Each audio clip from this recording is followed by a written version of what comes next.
interpreting the scares. That's right, we're back at it on a month-long journey throughout the nightmares. I'm looking at 31 foreign horror films in chronological order. Yesterday I took a look at Sadako 3D, which was the first 3D film in the Japanese Ringu series, but today I'm taking a look at the direct sequel to that, Sadako 3D 2. Guys, tracking these movies down, especially in 3D, that was not an easy task, but I did it so that you don't have to. Let's chat about Sadako 3D 2, and let's get cracking. Sadako 3D 2 takes place 5 years after the events of the first film. Now there's a mysterious young girl that's believed to be the descendant of a resurrected Sadako. Everybody around this young girl mysteriously dies of suicide like they're in M. Night Shyamalan's The Happening, and the only way to stop this curse this time around is possibly to end the life of this little girl. I notoriously didn't really care that much for the last movie. I think that my general consensus was that, it did what it had to do to tell a Ring story in 3D. But not much more than that. There was a lot of jump scares in 3D, which granted were good, but the story just wasn't there, nor did it really make a lot of sense in terms of connecting it to the Ringu series. I'm happy to report though, Sadako 3D 2 is weirdly a lot better. There's a story going on here that actually makes sense, it makes you think. If you go back and you watch the original Ring films and you remove the element of horror, what do you end up with? Honestly, you kind of end up with something that feels a little bit like a monster film, not unlike Frankenstein, where you have all these people, townsfolk really, that are terrified of a young girl because she's different from them.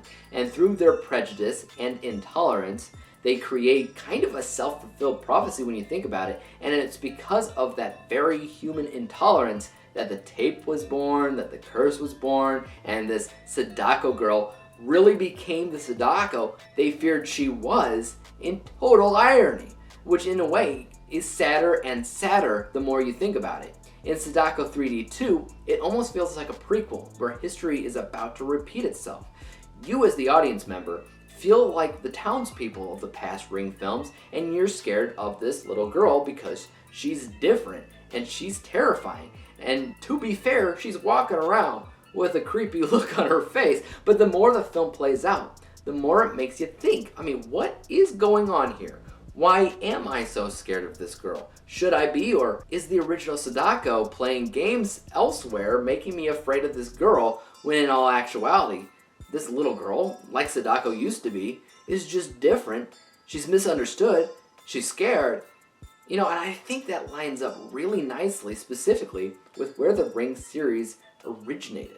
The 3D likewise, just as good as the last movie, if not better. The last film focused a little bit more on jump scares than this did, while this wanted to finagle around with making the cinematography pop out more. It wanted to look pretty in 3D more than it wanted to scare you in 3D. And trust me when I say, when a film takes that much more care into the 3D from the get-go, the scares are more effective at the end of the day because the audience is more pulled in.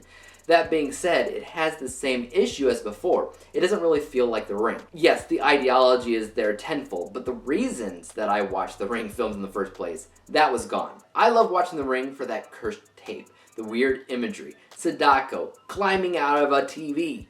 For me, even though the 3D is in this movie and it's good, it still missed potential of Sadako literally climbing out of a TV, which immediately shouts 3D on its own.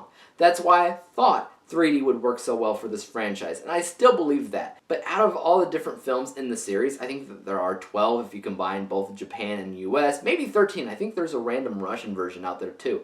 But if you look at them all, I think that these two movies were the only ones in 3D. That's insane. I think the original third American film, Rings, was initially going to be called The Ring 3D, but they changed that plan, unfortunately. Now, overall, I had a good time with this movie, and I love when a foreign horror film in general can make you think. And this film did that. A couple of good jump scares in there as well. I would say it's easier to call this a random 3D horror film in Japan than something connected to The Ring. But as it is, it's not bad. I'm going to give this film a B+, letter grade. Final overall score of 81%, 81 out of 100 possible stars. I know it's a long shot, guys, but have you possibly seen these 3D movies? If you have, let me know which one you like more. And as for YouTube, you guys know what to do. Hit the like, subscribe button, and the bell to be notified when I come out with my next film for interpreting the scares. And until then, peace. Peace out.